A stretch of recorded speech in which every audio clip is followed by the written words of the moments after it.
Irmãos e irmãs, paz e bem, hoje dia 10 de dezembro.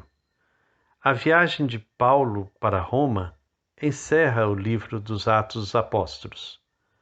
Hoje, então, neste capítulo 27 que nós vamos refletir, nós veremos essa última viagem de Paulo. Conforme a previsão de Lucas, no capítulo 1 do livro dos Atos, no versículo 8, realiza-se então o seu projeto, mostrar como o Evangelho chegou a Roma, vista como os extremos da terra. Antes disso, temos a viagem, que é objeto da nossa reflexão de hoje. Façamos então a nossa oração. Deus Pai, Filho e Espírito Santo, fonte transbordante da missão, ajuda-nos a compreender vossa palavra, a testemunhar como as primeiras comunidades cristãs que a vida é missão, dom e compromisso. Que os encontros que estamos realizando, percorrendo as páginas dos Atos dos Apóstolos, ajudem a cada um de nós a ser testemunha profética do Evangelho, numa igreja em saída de discípulos e missionários em estado permanente de missão. Eis-me aqui, Senhor, quero assumir a missão de construção do vosso reino. Envia-me. Amém. Capítulo 27 dos Atos dos Apóstolos. Quando foi decidido nosso embarque para a Itália, entregaram Paulo e alguns outros prisioneiros a um centurião chamado Júlio, da corte Augusta.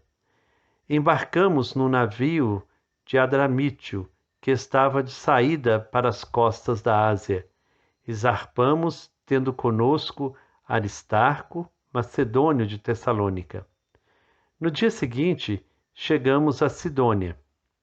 Por consideração a Paulo, Júlio permitiu que ele fosse encontrar os amigos para receber assistência deles.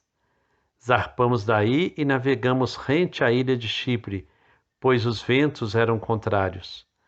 Atravessamos o mar ao longo da Cilícia e da Panfilha, e então, depois de 15 dias, desembarcamos em Mira, na Lícia. Aí o centurião encontrou um navio de Alexandria que navegava para a Itália e nos embarcou nele. Navegamos lentamente por vários dias e chegamos com dificuldade à altura de Cnido. Como o vento não nos permitiu aportar, velejamos rente à ilha de Creta, junto ao cabo Salmone. Costeando a ilha com dificuldade, chegamos a um lugar chamado Bons Portos, perto da cidade de Lazaia. Passado muito tempo, quando a navegação já estava se tornando perigosa e até o jejum havia terminado, Paulo os aconselhou dizendo: Amigos, vejo que a navegação será muito perigosa e trará muitas perdas, não só para a carga e o navio, mas também para nossas vidas. No entanto, o centurião confiou mais no piloto e no armador do que em Paulo. E como o porto não era propício para passar o inverno, a maioria foi da opinião que se devia partir daí, para ver se conseguiam chegar a Fênix, que é um porto de Creta, ao abrigo dos ventos noroeste e sudoeste, e aí poderiam passar o inverno. Quando o vento sul começou a soprar levemente, eles pensaram que poderiam realizar o que haviam planejado.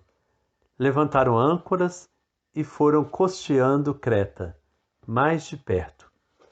Pouco depois, desencadeou-se do lado da ilha um furacão chamado Euroaquilão. O barco foi arrastado e, como não podíamos navegar contra o vento, nos deixamos levar por ele. Passando rente a uma pequena ilha chamada Cauda, com dificuldade conseguimos recolher o bote. Após tê-lo içado, os tripulantes usaram os recursos de emergência, amarrando o navio com cordas de segurança.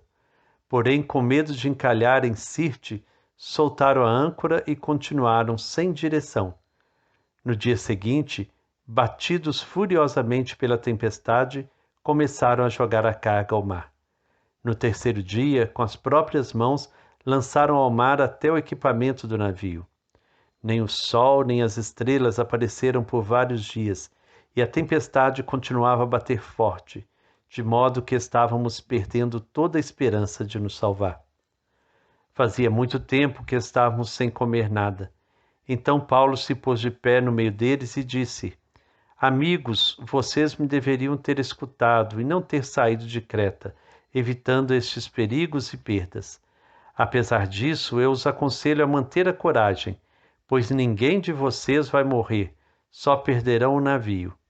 É que esta noite me apareceu um anjo de Deus ao qual pertenço e a quem adoro. O anjo me disse: Não tenha medo, Paulo, você deve comparecer diante de César, e Deus lhe concede a vida de todos os que navegam com você. Portanto, coragem, amigos. Confio em Deus que as coisas acontecerão como me foi dito. Nós devemos encalhar em alguma ilha. Já estávamos na 14ª noite, sendo jogados de um lado para outro no mar Adriático, quando, por volta da meia-noite, os marinheiros pressentiram terra por perto. Então lançaram a sonda e deu 36 metros de profundidade. Um pouco mais adiante, lançaram de novo a sonda e deu 27 metros. Com medo de que fôssemos bater contra as rochas, desceram 4 âncoras do lado de trás do navio e esperavam que o dia surgisse. Os marinheiros tentavam fugir do navio. Com o pretexto de jogar âncoras do lado dianteiro, já estavam descendo o bote ao mar, quando Paulo disse ao centurião e aos soldados: Se eles não ficarem no navio, vocês não poderão salvar-se. Então os soldados cortaram as cordas do bote e o deixaram cair no mar. Enquanto esperavam o raiar do dia, Paulo convidava todos a comerem, dizendo: Já faz hoje 14 dias que vocês estão esperando em jejum sem comer nada. Por isso aconselho que vocês se alimentem, porque é necessário para a saúde, pois não se perderá sequer um fio do cabelo da cabeça de vocês. Dizendo isso, Paulo tomou o pão, deu graças a Deus diante de todos, o partiu e começou a comer. Todos então se reanimaram e também se alimentaram. No navio éramos ao todo 276 pessoas. Depois de terem comido o suficiente, aliviaram o navio jogando o trigo ao mar. Quando amanheceu, os marinheiros não reconheceram a terra. Vendo uma enseada com praia, consultaram-se para ver se poderiam conduzir o navio até lá. Soltaram as âncoras, deixando o navio ao movimento do mar. Ao mesmo tempo, desamarraram as cordas dos lemes, levantaram a vela da frente e dirigiram o navio em direção à praia. Mas o navio foi de encontro a um banco de areia e encalhou. A parte dianteira atolada ficou imóvel, enquanto a parte traseira começou a desconjuntar-se pela violência das ondas. Veio aos soldados a ideia de matar os prisioneiros para que nenhum deles escapasse a nado. Mas o centurião, querendo salvar Paulo, impediu o plano deles. Ordenou aos que sabiam nadar que saltassem primeiro e alcançassem a terra. Os demais deveriam seguir atrás, agarrados em pranchas ou em pedaços do navio. E assim todos chegaram à terra sãos e salvos. Palavra do Senhor, graças a Deus.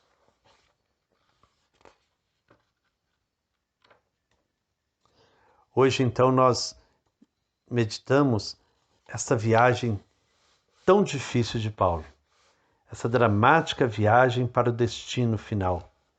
Como prisioneiro político, ele devia ser escoltado pela guarda militar. Com ele vão outros. A responsabilidade para os soldados era grande. Se um prisioneiro se perdesse ou fugisse, o soldado devia pagar com a própria vida. Lucas menciona um certo Aristarco, provavelmente outro cristão preso.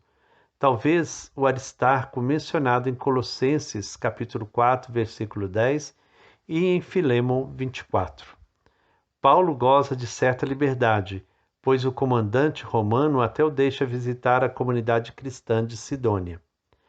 A primeira parte da viagem é tranquila. O problema era cruzar o Mediterrâneo até Roma. Naquele tempo, a navegação era impraticável no outono e impossível no inverno. O vento contrário aqui já anuncia a tragicidade dos acontecimentos posteriores. Ancorados em bons portos, anuncia-se a intenção de prosseguir viagem. Temos então a primeira intervenção de Paulo, uma intervenção profética e prudente. Advertência de que tudo, carga e pessoas, poderia se perder. Ninguém lhe dá ouvidos. Reiniciada a viagem, imediatamente se levanta a tempestade, que compromete tragicamente a situação. A carga e depois os apetrechos do navio são jogados ao mar. Como poderiam prosseguir? Desaparece a esperança de salvação. Temos então a segunda intervenção de Paulo. Ele recorda o seu aviso anterior e acrescenta palavras de salvação. Ninguém vai morrer. Refere a visão do anjo que lhe assegura: não tenha medo, Paulo, você deve comparecer diante de César. E Deus concede a você a vida de todos os seus companheiros de viagem. Em outras palavras, Paulo, por vontade de Deus, chegará até Roma. Por solidariedade com seu destino, todos serão salvos. Mostra-se aqui o entrecruzamento dos destinos. Estamos todos envolvidos mutuamente, de sorte que o destino de um assegura a situação de outros. A terceira intervenção de Paulo gira também em torno da solidariedade.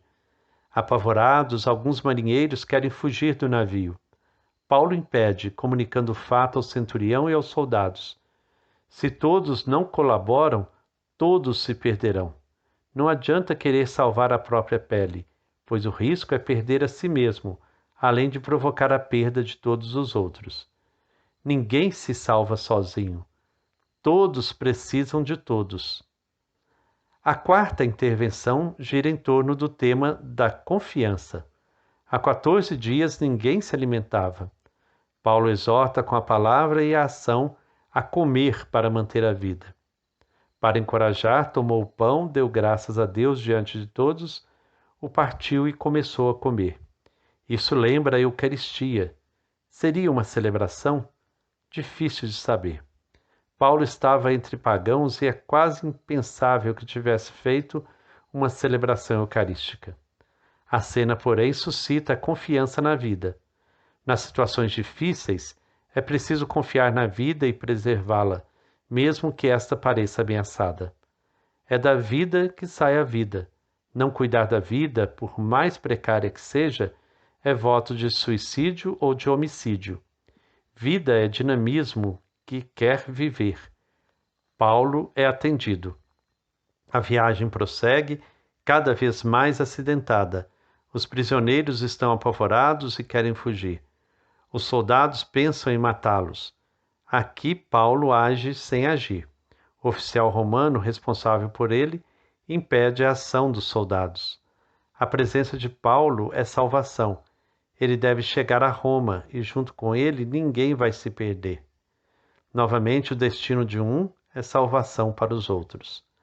Nessa tempestade, o navio que salva a todos é a pessoa de Paulo. Finalmente todos chegaram à terra firme. Não sabem onde estão, mas sabem que estão todos salvos.